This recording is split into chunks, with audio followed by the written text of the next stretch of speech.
सभी माताओं बहनों को मेरा प्रणाम।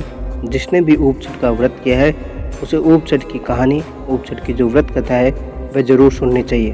तो आज हम अपने चैनल आरटीसी कॉल के ऊपर आपके लिए ऊप छठ की कहानी लेकर आए हैं। स्वागत है आप लोगों का हमारे यूट्यूब चैनल आरटीसी कॉल पे। मैं हूं आप लोगों के साथ आरटीसी कॉल। तो चलिए कहानी शुरू करते हैं। एक साहूकार था, उसकी एक पत्नी थी। साहूकार ने महीने के होई हुई यानी दूर होई हुई बिना नहाए धोए सब जगह हाथ लगाती थी। वह खाना बनाती थी, पानी भरती थी, सब काम कर लेती थी। कुछ दिन बाद उनके एक पुत्र हुआ, उसकी इन्होंने शादी कर दी। शादी के कुछ दिनों बाद साहूकार और साहूकारनी की मृत्यु हो गई। मृत्यु के बाद साहूकार तो बैल बना और साहूकारनी कुतिया। जो दोनों अपने बेटे के घर पर ही पहुंच गए।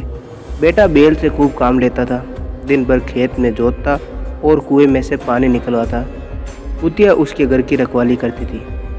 जब उनको वहाँ 1 साल हो गया तो उस लड़के के पिता का श्राद्ध आया। श्राद्ध के दिन खूब पकवान बनाए गए, उनके खीर भी बनाई गई। खीर को ठंडा करने के लिए एक थाली में फैला कर रख दिया गया। उसी समय चील उड़ती हुई आई जिसके मुंह में मरा हुआ सांप था। वह सर्प उसके मुंह से छूट गया और खीर में गिर गया। ये बात बैठी हुई कुतिया देख रही थी। कुतिया सोचने लगी, कोई इस खीर को खाएगा तो वह मर जाएगा, अतः अब क्या करे। कुतिया यह सोच ही रही थी कि भीतर से लड़के की बहू उठकर आई। कुतिया ने उस खीर में मुंह दे दिया।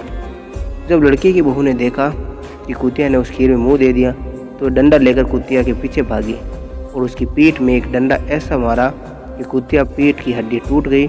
जब रात हुई तो कुतिया बैल के पास आई और बोली, आज तो तुम्हारा श्राद्ध था, तुम्हें तो खूब भोजन मिला होगा। बैल बोला, मुझे तो आज कुछ भी नहीं मिला, दिन भर खेत में ही काम कर रहा था। कुतिया बोली, जो श्राद्ध की खीर बनाई थी उसमें चील ने सर्प डाल दिया था। लोगों के मरने के बचाने के लिए मैंने खीर में मुंह दे दिया, जिससे बहू ने मेरी पीठ पर ऐसा डंडा मारा कि मेरी हड्डी टूट गई, जिससे बहुत दर्द हो रहा है और कुछ खाने को भी नहीं मिला। ये बात सब बहू ने सुन ली। उसने कुतिया और बैल की सब बातें अपने पति से कही।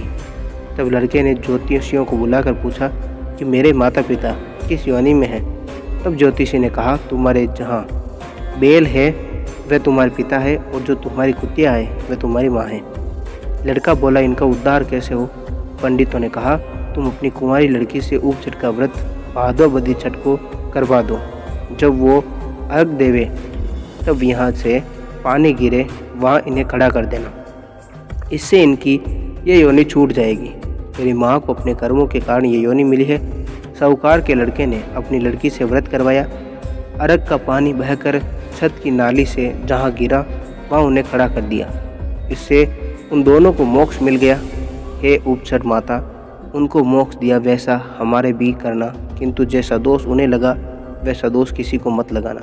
ऊप छठ की कहानी कहने वाले और सुनने वाले सबका भला होता है। मिलते हैं हम आप लोगों से अगले वीडियो में। तब तक आप लोग अपना ख्याल रखें और कमेंट बॉक्स में जय ऊप छठ माता ज़रूर लिखें।